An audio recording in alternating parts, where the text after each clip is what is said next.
Hello. Welcome to the Australian Poetry Hall of Fame. I'm Thundercloud. Mum calls me James. I'm washing away the garbage, leaving rainbows after rain. So let's have some fun and linguistic games. Wednesday words. It's the 13th of May. That's the 13/03/2024.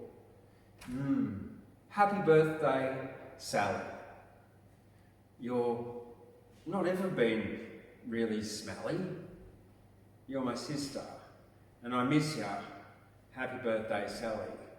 Hopefully I'll see you on my dad's birthday. Have a happy birthday. Hi, Sally. Yeah, it's my sister's birthday, so yes. All right, let's begin by acknowledging the traditional custodians of the land on which we broadcast, and to all the custodians out there around this country of Australia. And let's also acknowledge all of the veterans that fought in the wars and sacrificed themselves so that we could be here and have this fantastic lifestyle that we have in Australia, one of the wealthiest countries in the world. Give thanks. All right, well, we've got two that I've been practicing, and I've got one of them down pat, and they're by our two famous poets, most famous probably, Banjo, Paterson and Henry Lawson. And I know sometimes people might roll their eyes, oh, not again. Well, these are ones you might not have heard anyway. Fur and Feathers, it's about a football game, and since we're in the football season, why not? Fur and Feathers by Banjo Paterson. The Emus formed a football team out Walgett way. Their dark brown sweaters were a dream, but kangaroos would sit and scream to watch them play. Now, Butterfingers, they would call, and such like names. The Emus couldn't hold the ball. They had no hands, but hands aren't all in football games. A match against the kangaroos they played one day. The kangaroos were forced to choose some wallabies and wallaroos that dressed in grey. The rules that in the West prevail would shock the town, for when a kangaroo set sail, an emu jumped upon his tail and fetched him down. A whistler duck as referee was not admired. He whistled so incessantly, the teams rebelled and up a tree soon retired. The old marsupial captain said, "It's do die!" And down the field like fire he fled and leapt above an emu's head and scored a try. Then shouting, "Keep 'em on the toes," the emus came. Sure as the fire of a flooded bogan flows, they laid their foemen out in rows and saved the game. On native pear and darling pea they dined that night, but one man was an absentee. The whistler duck, their referee, had taken flight. That's Fur and Feathers. Now, the other one is a Henry Lawson, and it's not at all like that. It's actually autobiographical, that's the word. It talks about his being born of mothers whose minds were never, like silent, and fathers who were sailors. Now, Henry Lawson's family history goes that, well, his father was a sailor, and his mother married this dude, and he was significantly older than her. They went to the gold fields out near Golgong, and Henry Lawson's mum, Louisa, always wanted to leave. Now, we're talking about the 1870s, 1880s here, and at that time, the doctrine of Marxism was very strong in Australia, well, internationally really, and books were the thing, the dogma of the time. And we've got internet now, so there's a lot more discernment available. And so Henry Lawson's mum had very Marxist ideals, and so did Henry Lawson. And she left her husband when she reached 37, went to Sydney and bought a magazine called The Republic, So she was a Republican, and hence Henry Lawson was a staunch Republican and really anti-monarchist. And a couple of poems I read out last night were right against the monarchy. That being said, she then, as well as opening up or publishing the Republic, she opened up a second magazine called The Dawn, which was Australia's first magazine dedicated to female suffrage, which is getting women the vote. So in 1902, when women got the vote in New South Wales, her magazine, and Louisa Lawson particularly, was heralded as the mother of womanhood suffrage. And if you ever do get to see a map of the world and the years that all the countries that got women the vote, Australia and New Zealand were the first pretty much. I think they were the first, weren't they? Yeah. And Saudi Arabia, the last in 2013, so finally. This is the Wanderlight by Henry Lawson. And they heard the tent poles clatter, and the fly in twain is torn. 'Tis a soiled rag of a tatter of the tent where I was born. And what matters it, I wonder, brick or stone or calico, or a bush you were born under when it happened years ago, and my beds were camp beds and tramp beds and damp beds, and my beds were dry beds on drought-stricken ground, hard beds and soft beds and wide beds and narrow, for my beds were strange beds, the wide world round. And the old hag seemed to ponder. 'Twas my mother told me so, and she said that I would wander where but few would think to go. He'll fly the haunts of tailors, he'll cross the oceans wide, for his fathers, they were gypsies all on his good father's side.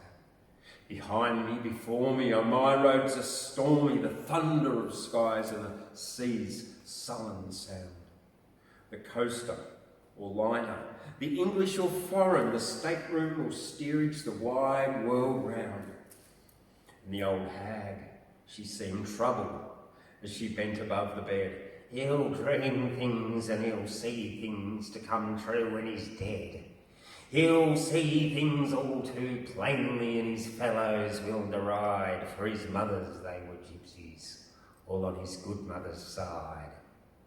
And my dreams are strange dreams, are daydreams, are grey dreams, my dreams are wild dreams, and old dreams are new. They haunt me and daunt me with fears of the morrow. My brothers, they doubt me, but my dreams come true. And so I was born of fathers, from where ice-bound harbours are, men whose strong limbs never rested and whose blue eyes saw afar, till for gold one left the ocean, seeking over plain and hill. And so I was born of mothers whose deep minds were never still. I rest not, 'tis best not, the world is a wide one, and caged for an hour I pace to and fro. I see things and dream things and plan while I'm sleeping. My brothers, I'll wander forever and dream as I go. I've stood by Table Mountain, by the line on Cape Town, and watched the sunset fading from the roads that I marked down. And I looked out with my brothers from the heights behind Bombay, gazing north, west and eastward over roads I'll trod someday. For my ways are strange ways, new ways and old ways, and deep ways and steep ways, and highways and low. I'm at home and at ease on a track that I know not, and I'm restless and lost on a road that I know. The Wanderlight. Now, what was very true about Henry Lawson, and he in his 47 years, he did travel quite widely. He went to New Zealand in 1891, I think, or 90 or 91, and back here in 92. So 1892, he's got and 1891, he's got quite a few poems about New Zealand. Later on in his career, he travelled overseas as a war reporter as well. So, but he was a very troubled young man. Mickety Mulga. You see, he worked with us at Wanderlight, old Mickety Mulga Jim. We would have gone blue and mouldy if it hadn't have been for him. He'd keep us laughing at the fire and yarning by the hour. And his amusing anecdotes. By George, he had the power. He'd told us up in Queensland where he'd never go again. He'd come upon some dry water hole upon a 10-mile plain. The tank was dry and Jim was dry, but by a happy thought, he wrung his empty water bag and he got about a quart. But he couldn't find a stick of wood to boil his billy by, so he struck a match to the grass, which by then was pretty dry. He held the billy to the flame with a bit of fencing wire, but had to go to follow it, so rapid run the fire. 5 miles across that flaming plain. He raced that fire, did he? But when at last that billy boiled, he'd forgot to add the tea. I know. Poor old. Yeah. Mickety Mulga Jim. Yeah. Now, where are we? Look, I will do a Louisa Lawson for you because, yeah, she did really. I think this one is lovely because it sort of, you kind of feel this kind of melancholy, pain, and a bit of life biography kind of stuff maybe happens. It's called A Woman's Love. I cared not what their failings were, their faults I would not see. I only knew I loved thee well and thought thee true to me. I shunned amid life's busy crowd those who would defame, for oh, it pained a trusting heart to hear men idly blame. I would not heed when meddling friends would whisper aught of thee. I thought not one so seeming true could e'er a traitor be. And then they knew no of thy tone, no of love and fond caress, that would my soul responsive move with its grace tenderness, nor how my hungry aching heart craved the kind word or smile that did my thoughts despondent grow from my sad life beguile. They knew not, nor mortal shall, all thou hast been to me, but I forgive thee more because thou once wert true to me. There's a couple that I've been working on to memorise recently. So the first one, well, apart from Banjo Paterson's, is Daly's dog Wattle. All right, and I haven't practiced this one for a little while. This is by W.T. Gooch. You can talk about your sheepdogs, said the man from Allen's Creek, but I know a dog that simply knocked 'em bandy. Do whatever you would show him, and you'd hardly need to speak. Owned by Daly, a drover cove from Jack and Dandy. We was talking in the parlour, me and Daly, quiet like, and this blowfly starts buzzing round the ceiling. Up gets Daly and he says to me, "You wait a minute, Mike, and I'll show you what a doggy is at healing." Well, an empty pickle bottle was a standard sitting on the shelf. Daly takes it down and puts it on the table. And he bets me drinks that blinded dog would do it by himself, and I didn't think as how as he was able. Well, he points up to the ceiling and he points down to the bottle. He shuts the door and says to him, "Now, Wattle," and in less than 15 seconds strike me down at A&OI that their dog had put that blowfly in the bottle.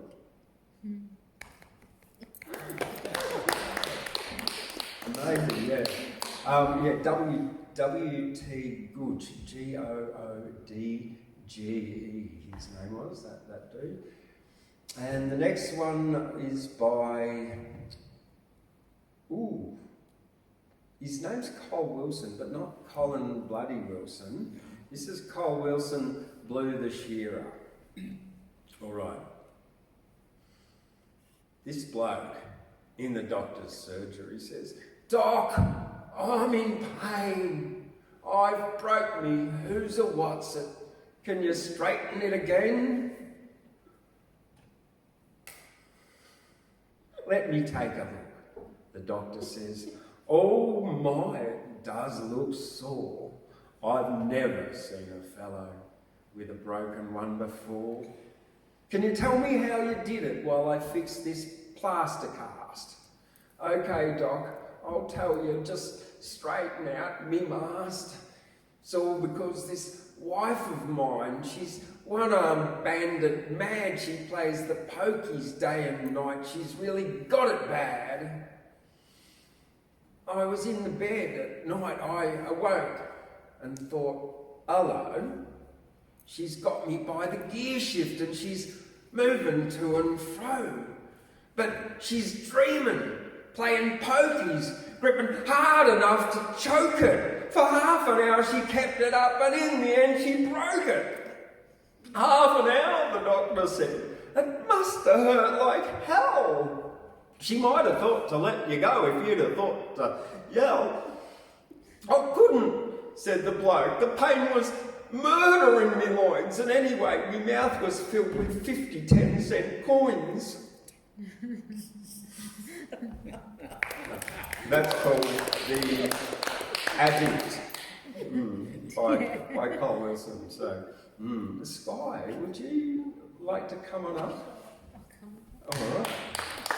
Skye Camper. Now, Skye's got some Mollie McNutt, and as she comes up, I'm going to tell a little story about Mollie McNutt. And first of all, I've just given this book to Skye, and there's a reason, because Skye's reading it out loud.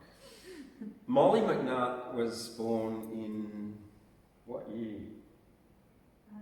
I don't know.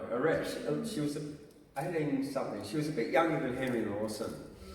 Yeah, and she only lived to, is it 37 or 20? 37. She died of tuberculosis, and she was a teacher around the Armidale area, and then she married Mr. Andrew McNutt, principal of Hillgrove Primary School, and she became his wife, Mrs. McNutt. She published a lot of her poetry in the school journals that would go out monthly, which they taught like curriculum from and stuff like that as well as in magazines and newspapers. And then in 1912 and 13, she won the Gould League Prize for Australian poetry verse about birds. Now, Jane Lally was is an academic from UNE in Armidale. She was researching Hillgrove and the mine out there, and came across Mollie McNutt's book and her story. And with this book here, she published her biography and republished all of her poetry within this book. So now Jane hasn't been well, and I recently I've sold a good 10 or more of these 20 or so of these books, and I contacted Jane and asked her if I could have some more to sell. Well, Jane has kindly donated her last 10 copies of the book to the Australian Poetry Hall of Fame. But not only that, and I'm very, very appreciative, thank you very much, Jane. Jane has also signed over the rights to publishing this book to the Australian Poetry Hall of Fame, which means that it will be available in perpetuity. And this wonderful work of Jane Lally's celebrating this incredible poet that had been pretty much forgotten. So, Skye, thank you.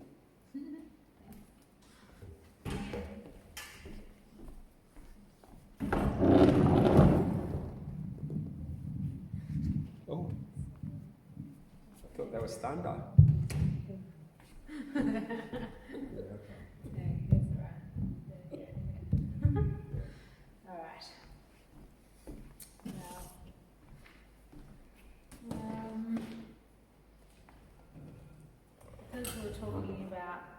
Because we're talking about flowers, bluebells, I'll do her poem Blue. Bluebells on the grassy hillsides, beneath the gum trees tall, forget-me-nots, and cornflowers beside the garden wall. Blue seas in the summer sunshine, reflecting bright blue skies, and blue as seas, the sky, and blue as skies or water, our laughing baby's eyes.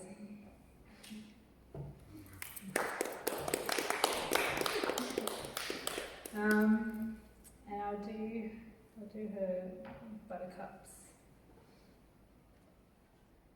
Like fettered sunbeams glowing on slender shards of green, with shy spring breezes blowing, their shiny heads between. The buttercups are dancing adown the bushland ways, with gold and glory glancing, they set the world ablaze. Abrim with golden sunshine, ashine with crystal dew, each blossoms a flowery gold mine, a treasure trove for you. O brown bees, honey making, where burnished petals part, there's stores of sweets for taking in every golden heart. Each curved petal holden, the sunshine gold is fast, and the memories olden, they bring from out the past. Gold dower from this and far lands, the little children's flowers, we gathered them for garlands in childhood's golden hours. And still, through sunny play hours, I hear the children shout, "Who'll come a-gathering wildflowers? The buttercups are out." And who likes butter calling, while weaving jewelled chains, mid gumtree shadows falling, in grassy bushland lanes? Ah, buttercups of bushland, how you my heart enthrall. Your beauty gems the grassland, wherever my footsteps fall. And to you, gaily growing, I bring this meed of praise. Fair buttercups are blowing in glad October days.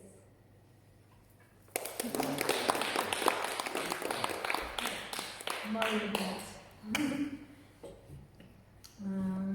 and I'll do my one of mine, which is Barefoot, which I have been trying to practice remembering it. Walking, stepping to and fro, stone by stone I softly go, watching rocks that roughly flow, reds and yellows, orange glow, warmth beneath and round my toes, sun so warm I almost doze, grounded to the earth am I, see the dust and soft dirt fly, stepping meekly, stepping shy, as though the sharp stones make no sigh, for stub of stone, I've jumped so high. Pain so sharp, I'm sure to cry. Laying on the path I meet, black snake sunny, wanting heat. Pops her head as though asleep, slithers off in grass so deep. Mindful thought was absent bleak. My focus was not on my feet.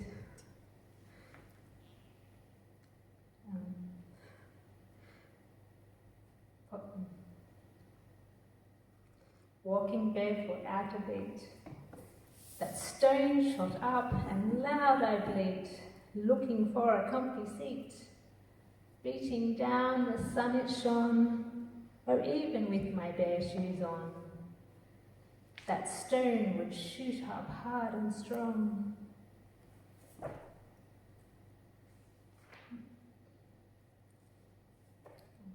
Did I just miss that? Sorry. Oh yeah, hard and strong.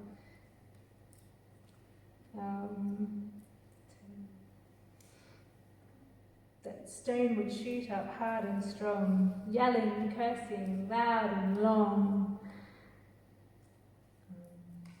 And Kookaburra sings his song as Kangaroo just bounced along. So when you're going for a stroll, no shoes, barefoot sole, take the time to mind your step and be in mindful depths. Okay.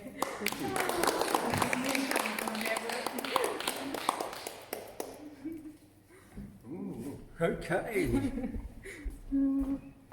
All right, well, we've got welcome Brian, Paula, and Colin. Yeah, more audience tonight. Now, actually, over the past few weeks, I haven't written a lot of poetry, one or two a week, and I didn't feel really good about that because usually I write one or two a day. Well, I haven't done that this week, but I have written a few this week, and small fruit really, which I'll start with just a couple, and then I'm going to invite Gladys Wilson up. Are you? Yeah, yes, I'll go and get what I want, so... Okay. Yes. All right. Autumn Haiku. Now, the haiku are three-line poems. They're Japanese style. They've got 5 syllables in the first line, 7 syllables in the second line, and 5 syllables in the third line. So it goes like this. I've written 2 of them here. Autumn Haiku. Tree hibernation. Red gold hues, rain leaf litter. Only bones remain. That's one. The second one, Autumn Haiku 2. Green orange, gold red. Scattered leaves, tumbling breeze. Stark trees appear dead. That's another one. Then there was the quatrains. I've got quite a few little short ones here. A quatrain is a 4-line verse. The day the world internet died, people said, meh, okay. Went home or to the beach or just had a holiday. And when they awoke the next day, everything was back, which kind of defeated the purpose of the worldwide internet attack. Yeah. It's like, oh well, yeah, let's just get on with it anyway. And the final one, for a short one here before I invite Gladys up, is the wind blows tumbling leaves, backwards flying crows and trees. Clouds scoop a changing sky. In this wind, even kites won't fly. And you might have remembered 2 days ago there was very windy up here, like 56 kilometres an hour it reached. So that's when I wrote that one. Yeah. All right, Gladys Wilson, come on up. Now Gladys is a local of Gyra, a lifetime local, and when I first got to the Poetry Hall of Fame, Gladys came in and introduced herself, and she'd written one about the politician's lament, but she's written, a good 15 or so since more, but probably. I've got another one on the move now. All right, come on up. And I've got, this is my favourite one, this is. But anyway, good evening everyone and welcome to the Poetry Hall of Fame. I'm no stranger to this building because I came in here, the movies, I think, back in the 50s. And I think I was only about 12-year-old then. And that's a long time ago.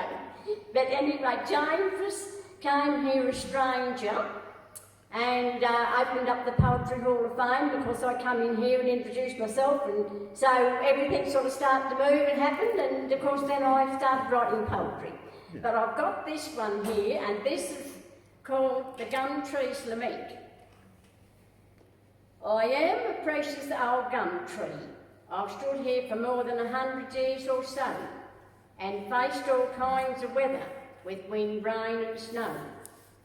I once felt quite at home on this land where I still dwell, but please take a moment of your time. My sad story I will tell. As you know, many trees were all around me, but sadly they are gone. Their stumps still surround me, where once they all proudly stood upon. As I stand alone in the moonlight, with my leaves all a silvery glow, and dream of the days when I was a young gum tree, all those years ago.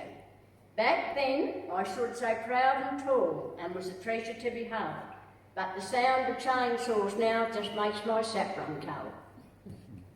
You may think of me as no longer useful, and my days are nearly done, but I've sheltered you many times from the blazing sun. I give refuge to the weary stock as they rest beneath me every night, and flocks of birds now nestle on the branches after their morning flight. But I beg of you, my good friend, just spare me a little thought as you glance at my ragged old body where many battles have been fought. Of course, I'm not what I used to be, but sadly I can trust that you will not cut me down and turn me into sawdust. As my roots all start to tremble now with weeping branches hanging low, and still I dread to think of that terrible day when I may have to go. As I wake up each morning and thankfully take another breath, I pray that you will leave me here just to die a natural death. Now looking to my future, whatever that may be, but I always will remain a precious old gum tree. Yes, I think about 15 or 16 or something. I wrote The Politician's Nightmare, and it was about one state election. And of course all the crap that they were going on, but I haven't, unfortunately didn't bring it in tonight, because I could have done the but I have one coming up in the hands of time, and it's quite moving because it just shows us just how short life can be and how quickly time can stop. So that's on the move, so I hope over the next week or two I'll have that done. So probably I keep thinking I'm not doing it again, but I keep thinking, well, I will do it again, and I do it. But anyway, thank you all for coming in tonight. It's lovely to have you here. Thank you.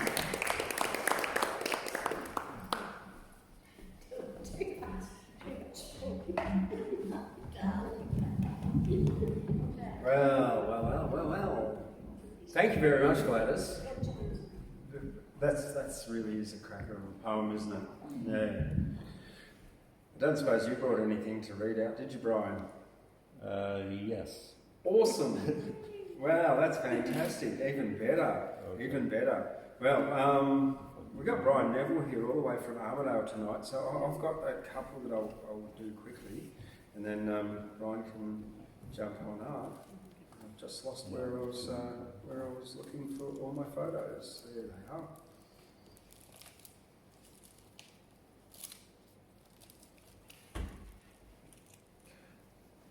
This, look, I've had a bit of obsession with fitness, but I don't think there's anything wrong with that. But recently in February I did a kettlebell swing challenge where I had to do 100 of them every day.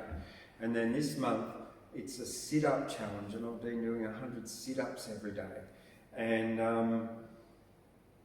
this was written with that in mind, and it sort of started like that. What's on my mind?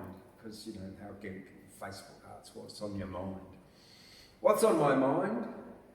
Bums, legs, bare chests too. In the gym, that's why I do the things I do. I'm not talking about women's figures, but myself, being strong and flexible for my own health, the goal to grow younger and keep the body's grace, inspire and lead by example, all about the place. Eat the cleanest food, stretch and strength each day. The purpose, self-service. The purpose, service, so self-service ensures I can play. That's a tricky line, that one, yeah. I'll do that again. The purpose, service, so self-service ensures I can play. Now I'm thinking about bums and legs, and also of you. The program is for you to program what you do, act on your goals, set and you'll have a purpose and use your bums and legs and chest for self-service.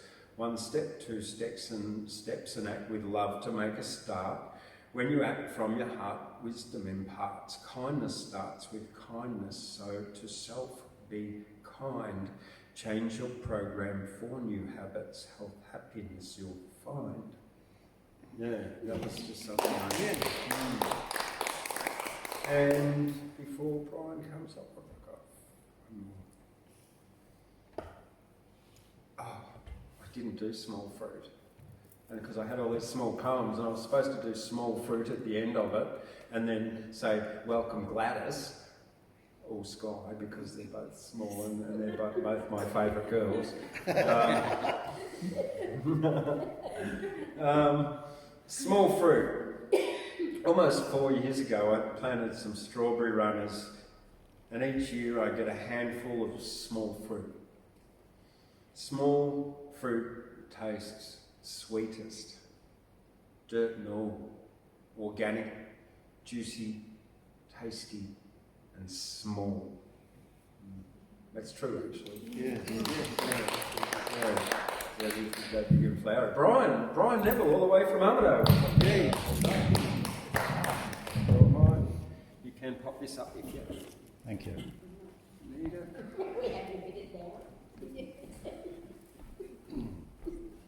This is for something different. Oh, this will be funny. It's called The Gorgeous Gale and My Sister.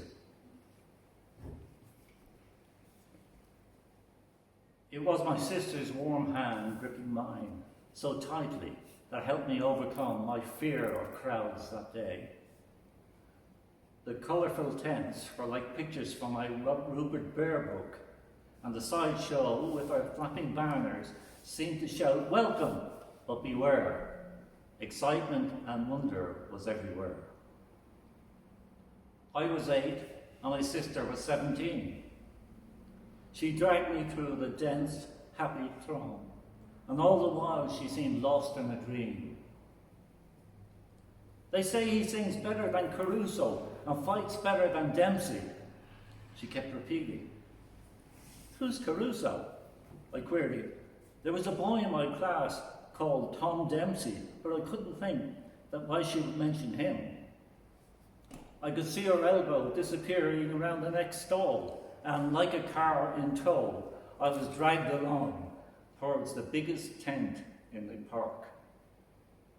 A fat man with a loudspeaker kept up a barrage of exhortations about what we were about to see.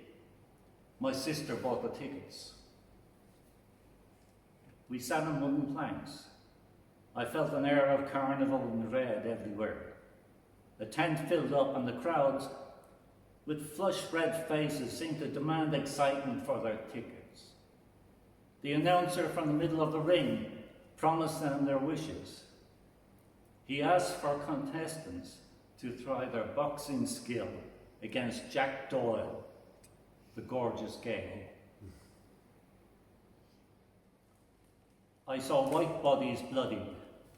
I saw flesh being pounded. I saw young and not so young being cornered and thrashed. I saw hurting bodies dancing across a ring, followed by the referee like a bloody overseer, like an observing taker counting his clients. My sister was cheering. I felt sick. Blood that splattered the air. Any newcomers were welcome to indulge and try to stay the magical 3 rounds and win £20. No one came near to finishing 1 round. Blood and teeth were left as reminders of their brave, foolish, idiotic claims for idiotic fame. Moaning bodies were being cared for by St. John's ambulance men at the back of a tent, while hungry hopefuls climbed into the ring to face a brutal beating. Jack Doyle took no prisoners, and at the end, he sang. The man who had broken bones, who had thrashed young 16-year-olds, lifted his head and sang. The other side of the gorgeous gale emerged from the bloody dashes. He sang, and the crowd was wooed. He sang of love and joy, of Ireland, of peace, of his mother, of Cove where he was born. He had the audience cornered, and he hammered them with his charm and wit. His voice still filled the tent top, and the crowd swooned. I was mesmerised and turned to my sister, as if to say, "Isn't this amazing? How can this be the same person?" But she wasn't there. I asked the next woman, the woman next to her, where she'd gone, but was told she hadn't been in her seat for most of the show. He had finished his last song, and as I rushed down to the ring, I thought I'd seen her at the entrance to the dressing room. I rushed towards the door. He then said he had a special treat this evening for his audience. He introduced his new wife, Mavita, a film star from Hollywood. Together they sang Love Serenade, and the crowd went wild with love for the gorgeous Gale and his new woman. "Isn't he great?" I said when I reached my sister's side. "The bastard," she replied. "Why are you crying?" I asked, but she didn't say. She just grabbed me, and off went again, through the night, me being pulled by my arm through the milling crowd towards home. She never mentioned the gorgeous Gale again. 20 years later, I noticed a small paragraph in the Dublin newspaper. Jack Doyle, the gorgeous Gale, laid to rest in Cove, Cork. It seemed that as a result of his drinking, he died a pauper in London. His many fans put together the money to bring the body home to Ireland for burial. I rang my sister with the news, but her daughter told me that her mother had gone to Cork for the funeral of an old friend. Thank you. Yeah.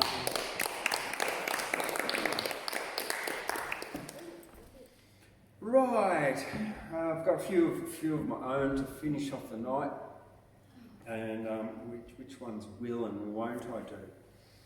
Oh, I like this one. The other day, I was thinking about this. If from a quantum physics perspective, and everything's like basically just energy, then this is kind of like a simulation. This is called the simulation. Living in a game, a kind of simulation. What are you going to do with this information? Learn something new every day, self-education, live daily on repeat, or travel to other stations. Wake in the morning in a parallel universe, flip the fraction upside down for the inverse, leave behind the universe that was worse, or rehearse lines of verse and fill your purse. Level up each day is how you play the game. Avoid the emotions of blame and shame. The wild have adventures, but never the tame. Don't defame James, but proclaim and acclaim. Living in the simulation, living in the matrix, on repeat every day. Learn to play new tricks. Take risks, plane trips, sail ships, or lay bricks. Those who achieve great often take great risks. Yeah, so that was Yes. Thank you very much. That was something I was experimenting with, or not really, I was playing with. I wanted to have 4 lines of rhyme, so you've got each 4 lines rhyme together. And so, yeah, I did go into a few different genres of poetry this week. So, yeah, as you can tell, short ones and haiku and quatrains. And, well, this doggerel one, which is, rhyming couplets. Old photos in black and white and grey. Yesterday memories of people at play. Work in finery of olden days. Those who survived deserve praise. Actually, I'm wrong. This is in four rhymes. Roads of mud, schools of bark. Strolling with a fancy parasol in a park. Childhood days when scars left a mark. climbing trees and home by dark. Bullocks clearing forests of ancient times, axemen, bullock drivers and gold mines, local football teams when things cost dimes, and thousands of people who committed crimes. Old photos in white, grey, also black, of long, obscure days of long way back, swagmen smoking pipes on the Wallaby track, and farmers forking hay into a haystack. Black and white photos, that's called. Yes. It was just like me, as soon as I decided to write it, it was just, okay, what images, black and white photos are going to come into my head, and how can I make them rhyme as well? Yeah. The final one of the new ones that I've written this week, before I also sing a song as well, is SLUCK. It's a word I accidentally made up. I didn't even think of to mean to say this word, S-L-U-C-K. It's like luck with an S on the beginning, and I didn't have to rhyme it with the F word once. Yeah. So that was lucky, slucky. And this one is it's like an A, B, A, B, A, C, A, C, A, D, A, D, A, E, A, E rhyming structure. It's a new thing and it's called SLUCK. You can buy it by the gram, the kilo or the tonne. It's a gacky, gunky, gunge-coloured, smelly, pukey muck. But it's only for the best and it's not for anyone. With a bit of Bitcoin, I'll sell you some SLUCK. But you need to prove you're not a robot. It's delivered in an armoured, lead-lined truck in a box with a red ribbon in a bow knot. It has many uses, but most often SLUCK is used to grease luxury cars. Its second and important use is lube for a duck and releasing stuck clips on bras. Don't miss this opportunity to buy SLUCK. It won't last and will be sold out. But order straight away and you'll be in luck. You will love my SLUCK, no doubt. I still haven't worked out what it is, but we do know it is a gacky, gunky, gunge-coloured, smelly, pukey muck. That's all. Yeah. And it's a good lube as well. All right. The final one I've got for you, and I will have to just get the Bluetooth connected to play the music, which is all good. Hit the bang. Connected, that's good. We've got two for you tonight to finish off the night. The first one I'm going to start with, I wrote this, and including the last word, and then I went searching for the music. And the last word of this, you'll find out. The music is Tchaikovsky's Arabian Dance from the Nutcracker Suite.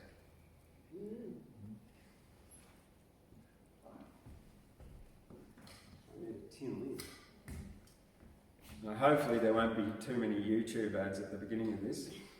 There's not. Oh, goodness gracious me.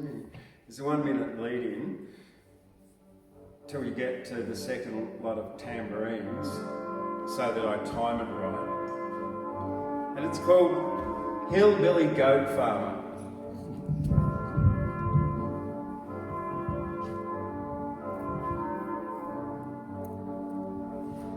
It's a lovely piece of music by Tchaikovsky, this one.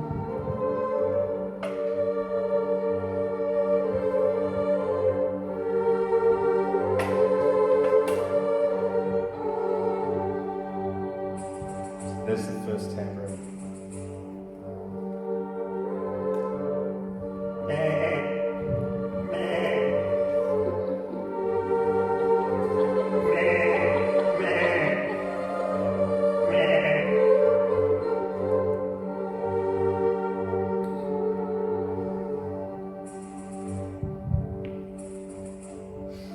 In the far eastern desert is a house made of tin lids.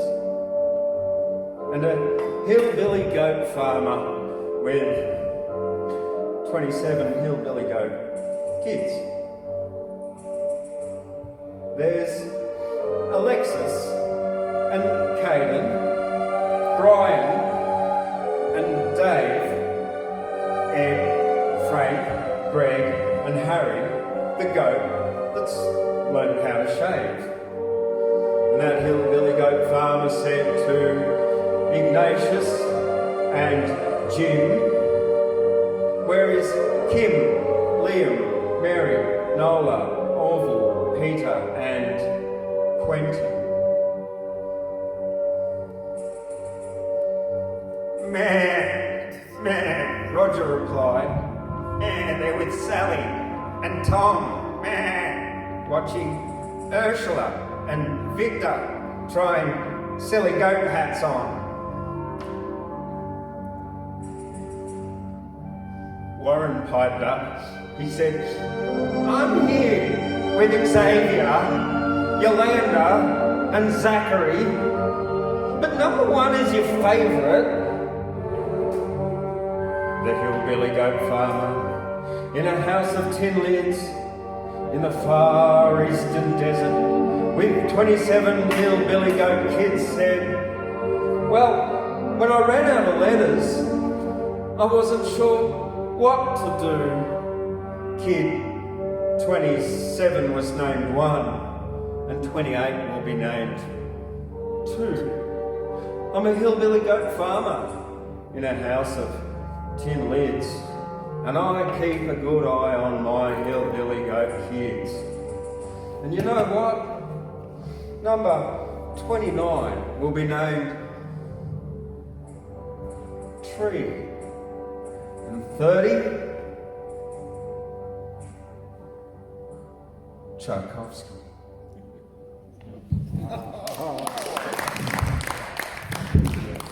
I told you I wouldn't tell you the last line, the last word until the end. Yeah. All right. Have I got? Oh, yes. Now, some of you have heard this before, and some of you haven't, but it's one of my favourites. It was written for my son, Julius, is his second name, and he was, having a few teenage angst, kind of, naughty boy problems, as we possibly all did. And so I wrote this for him. But let me get the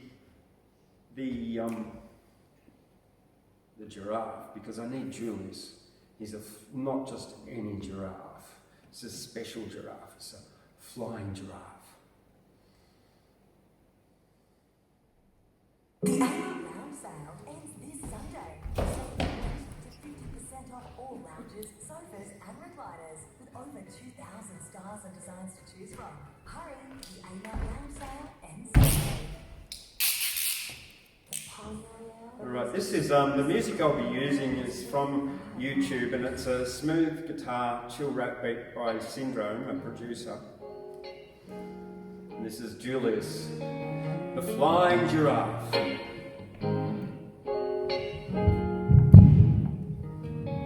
See, Julius Giraffe was often found trying to lift himself up off the ground because Julius Giraffe had a dream of flying. He never gave up hope or gave up trying. Julius Giraffe wanted to fly, so he plotted, planned, calculated and applied, but no matter how much he flapped his legs around, Julius Giraffe never got off the ground. Julius Giraffe decided to see if he'd fly like a bird if he jumped from a tree. But Julius Giraffe wasn't a goat. His chance of climbing a tree was quite remote. The baboon yelled out, "Julius, giraffes can't fly, no matter how much you try and try. Julius Giraffe, you've got a long tongue, very long legs, a long neck. You can run across the savannah on a wide plain. A giraffe isn't meant to fly. I'm just saying a giraffe isn't a bird. It isn't a fish, nor is it a bacteria in a lab petri dish. Julius Giraffe, you're tall and grand, you can see far and wide across this here land. Your skinny giraffe legs aren't built for flying.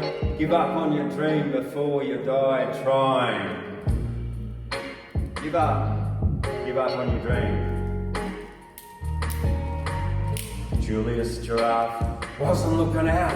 He didn't see the poachers lurking about. Next thing he knew, Julius woke up in a cage on the back of a poacher's truck. He cried for his family and the baboon and the rain on the plain. During the monsoon, he was stolen from Africa, taken away, put in an aeroplane, and he flew that day. The moral of the story is, get this, be very discerning for what you wish. What's going to happen? Well, the plane suffered engine failure, went into a dive. The pilot bailed out. He wanted to stay alive. What's going on? Well, Julius Giraffe was in luck. He found the last parachute. Well, he wingsuited down. He flew through the air, glided with birds. He did a loop and his voice was heard yelling, "I'm a flying giraffe! I'm in the sky! Fantastic, amazing! I'm a giraffe who can fly! I can fly!"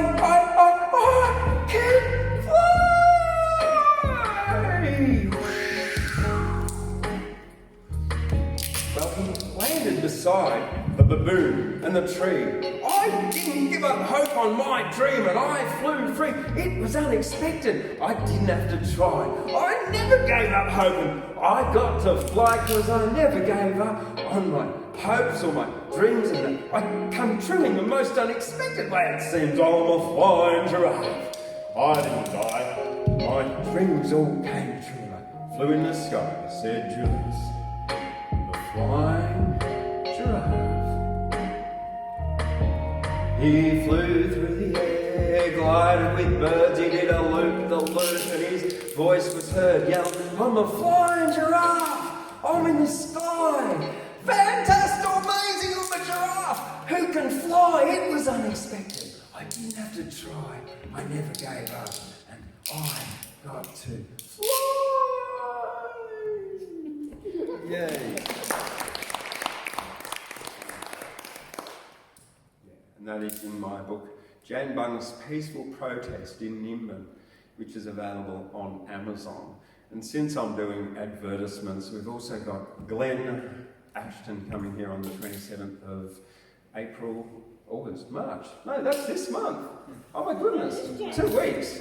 Yes, 2 weeks on a Wednesday night. So we won't have a poetry night on a Wednesday night in 2 weeks, but every other one will be every other week until the end of an open mic and everything. So, yes. And Gwen Ashton, 27th of March. The Armidale Chamber Choir Fiore Musicale is coming on the Saturday the 6th of April during Easter Saturday with Treasures from the Baroque, a whole lot of Baroque music. There'll be 30 plus singers standing here, plus a little chamber orchestra here, and it fills this space with beautiful acoustic music, no microphones or anything like that. And then the 12th of April, we've got Songs from the Porch of Life. Pam Hatter and Jeff Paul from Cuyahoga Way, they're coming down here to do a set of music on a Saturday night, so as well. And the big one, the really big one that I'm so excited about is the Australian Poetry Film Contest Festival, which is into its second year now. And you can find out more from filmfreeway.com. I'll leave the links in the description below. And while you're looking below, hit the like and subscribe and the notification bell. And I'm supposed to say that, aren't I? Just to get you to take action, please. It helps get more subscribers. And what else? So yeah, we've also got a heat of the Australian Poetry Slam in August 14th and 15th, or 15th and 16th, one or the other. And that'll be a Thursday night, and a Wednesday there'll be a workshop here for poetry, slam poetry.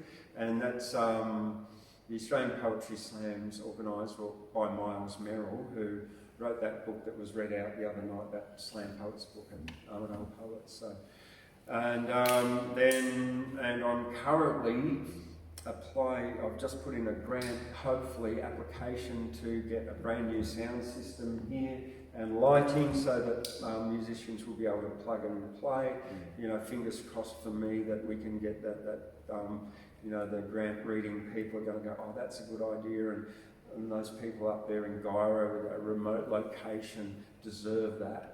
$20,000 to put in a good sound system so that we can just have live music here coming in, plugging in. They don't have to bring their amplifiers and all of that stuff, and they can just bring a sound and lighting engineer to program it.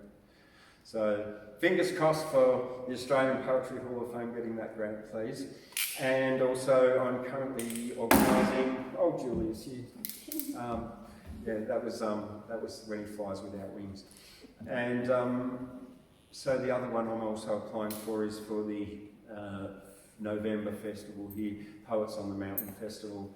So wish me luck with that one too, because I would like to get all the performers paid at least a couple of grand each for coming here. So yeah, because I can't afford that myself to pay them, but the grant could certainly help. So Festivals Australia, please help the Australian Poetry Hall of Fame put on good poets and celebrate our cultural legacy. That is poetry. And in the description you'll see there is also a donate link for PayPal, and you can send Bitcoin if you want to. So yeah, and the keychain link there is in the description as well. So thank you very much for everybody for coming to Wednesday Words open mic here in Gyra tonight. It's been fantastic to have you here and host you all. Thank you, Brian. Thank you, Paula. Thank you, John and Lorraine, Gladys, Skye, and Colin. Yes, I got it. All right. All right, good night. Thank you. Thank you very much.